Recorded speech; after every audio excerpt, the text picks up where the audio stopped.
सो hey guys, कैसे हो आप सभी लोग। Welcome back to my channel एजी अनाई मांगा। तो गाइस, आज मैं एक्सप्लेन करने जा रहा हूँ बुक ऑफ एस्पर के एपिसोड नंबर 452 को, जो कि आल्सो काफी ज्यादा अमेजिंग होने वाला है। इसलिए पहले ही वीडियो को लाइक शेयर कमेंट सब कुछ कर डालना। और बाकी जिन लोगों ने अभी तक इसके पिछले एपिसोड को नहीं देखा है तो मैंने उस एपिसोड का लिंक इस वीडियो के नीचे डिस्क्रिप्शन में दे दिया है। आप लोग जाकर के पहले इस एपिसोड को देख लीजिए। जिन लोगों ने ऑलरेडी देख रखा है तो उनके लिए शुरू करते हैं हमारा आज का ये वाला एपिसोड। अब इस एपिसोड की स्टार्टिंग में होमेयर उन दोनों से कहती है कि क्या तुम दोनों लोग ऑलरेडी इस चीज को भूल गए हो कि कैसे तुम लोगों को इस लेबर ऑफिस में फेंका गया था, या फिर क्या बाहर की दुनिया से ये लेबर ऑफिस की जिंदगी तुम्हें ज्यादा अच्छी लगने लग गई है। जेसन क्विलिंग और भी ज्यादा गुस्सा होते हुए कहता है कि जो भी कह रही हो साफ साफ कहो। होमेयर कहती है कि ठीक है, फिर अब मैं तुम्हें सच बताती हूँ कि जब बिग ब्रदर क्विलिंग का अफेयर सेक्ट से बाहर कहीं चल रहा था, जिसके के रिजल्ट के तौर पर उनका ये एक बेटा हुआ, तो वो मैं ही थी जिसने कि इस सब के बारे में एल्डर को रिपोर्ट की थी। और यही वजह है जिसकी वजह से आपको इस लेबर ऑफिस में डाला गया। जहाँ तक तुम्हारे बेटे गैंगर की बात है, वो केवल इसीलिए फांसी से बच गया क्योंकि आपके मास्टर एक बहुत ही खींचतान वाले वेनरेबल थे। कुडोस।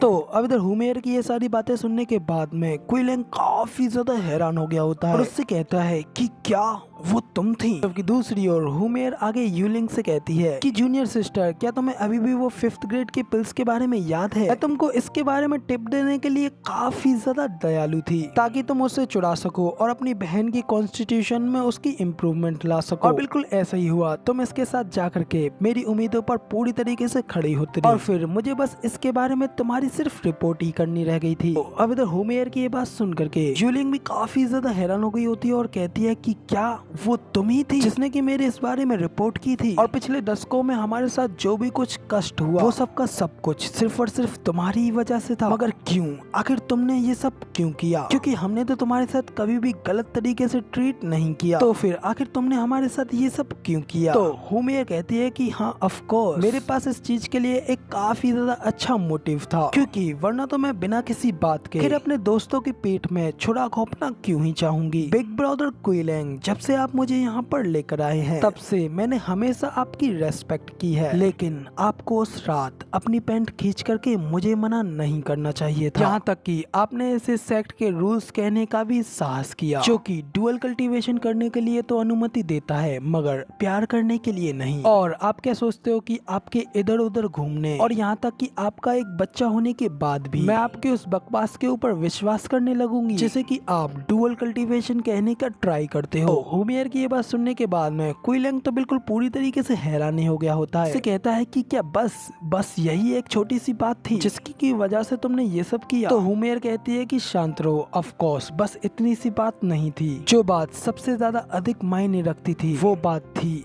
अलाइड डिसाइपल्स का कोटा। सीनियर ब्रदर क्विलिंग और जूनियर सिस्टर यूलिंग दोनों को ही इनर सेक्ट डिसाइपल के लिए प्रमोट कर दिया गया था, और पोजीशन इतनी ज्यादा लिमिटेड होने की वजह से आप भी हायर पोजीशंस पे जाने के लिए बिल्कुल भी रिफ्यूज्ड नहीं करते। तो अब ये सुनने के बाद फिर क्विलिंग कहता है कि ओ शिट, तो ये तुम्हारा असली मोटिव था, तुम तो एक सांप हो। जबकि दूसरी ओर यूलिंग भी चिल्लाते हुए गुस्से में उससे कहती है ठीक है, मैं समझ गई, तुम्हारा हमारे अगेंस्ट स्कैम्ड करने का मकसद एक अलाइड डिसाइपल बनने की जगह थी, पर अब आखिर फिर तुमने यूएर के साथ ये सब क्यों किया? वो तो सिर्फ और सिर्फ बच्चे थे और एलाइट सिलेक्शन तो बस स्टार्ट होने ही वाले थे, क्योंकि वो लोग तो इनर सेक्ट में एंटर होने की कोशिश कर रहे थे, और उन लोगों का इनर सेक्ट में एंटर होना ये चीज तो तुम्हारे लिए बिल्कुल भी कोई खतरे के लिए नहीं थी। तो होमेयर कहती है कि रूट्सों को जड़ों से निकालने की जरूरत है, क्योंकि कहीं ऐसा ना हो वो प्लांट उन रूट्सों की वजह से अनियंत्रित रूप से बढ़ जाए। तो इसलिए उनका मेरे पास आने का इंतजार करने की बजाय मैंने उनके ऊपर इससे पहले ही एक हमला कर दिया, जिसकी की वजह से वो अब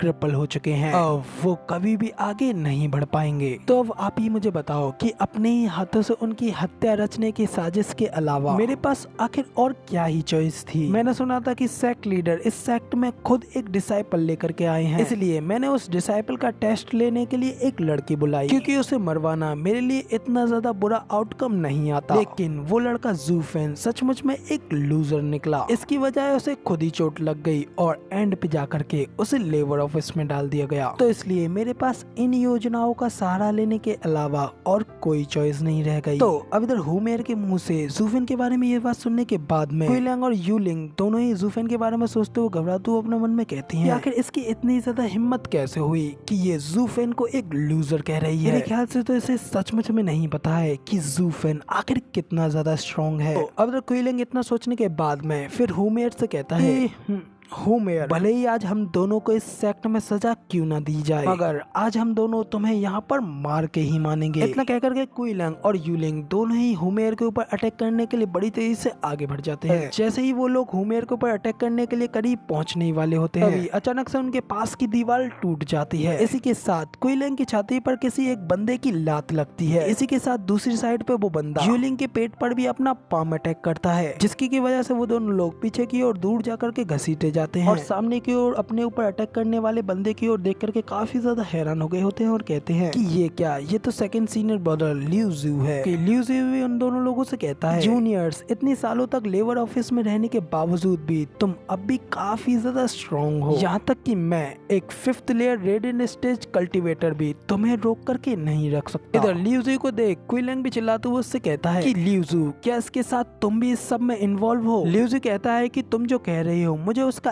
एक शब्द भी समझ में नहीं आ रहा है, मगर अगर तुम जूनियर सिस्टर हुमेर को जरा सा भी हार्म पहुंचाने की कोशिश करोगे तो तुम्हें उससे पहले मेरे सामने से गुजरना होगा। उन लोगों से इतना कहने के बाद फिर लिu ज़ू साथ ही हुमेर से कहता है, जूनियर सिस्टर मेयर, चलो मेरे साथ, तुम्हें इन लोगों के साथ टाइम वेस्ट करने की बिल्कुल भी जरूरत नहीं है। कहते ही हुमेर और लिu ज़ू बड़ी तेजी से वहाँ से चले जाते हैं कि उन लोगों को वहाँ से जाता हुआ देख करके क्विलिंग और यूलिंग भी जल्दी से उनका पीछा करने लगते हैं। तभी अचानक से ऊपर से 2 जंजीरें उनकी ओर आगे बढ़ती हैं और उन्हें अपने अंदर जकड़ करके उन्हें वहीं पर आगे बढ़ने से रोक लेती हैं। इसकी वजह से वो दोनों लोग भी काफी ज्यादा हैरान हो गए होते हैं। तभी वो जंजीरें उन दोनों को नीचे जमीन पर पटक देती हैं। तभी इसी के साथ में हमें आसमान में 4 डीमंस को हंसते हुए दिखाया जाता है, जो कि कोई और नहीं बल्कि हमारे जूफेन के ही वो 4 डीमंस होते हैं। रेड डीमन उन दोनों लोगों से कहता है कि मुझे अभी अभी खबर मिली थी कि लेबर ऑफिस में कोई हमारे स्टीवर्ट ज़ू को छू करके उन्हें मारने की कोशिश कर रहा है और घूमते घूमते बिल के अनुसार हम लोगों ने तुम दोनों को ढूंढ लिया। तो रेड डीमन अब आगे उन लोगों से कहता है कि तो बताओ, क्या तुम लोग स्टीवर्ट ज़ू के पीछे जा रहे थे? क्विलिंग उन 4 डीमंस की ये बात सुनने के बाद में वो घबराते हुए उन चारों से कहता है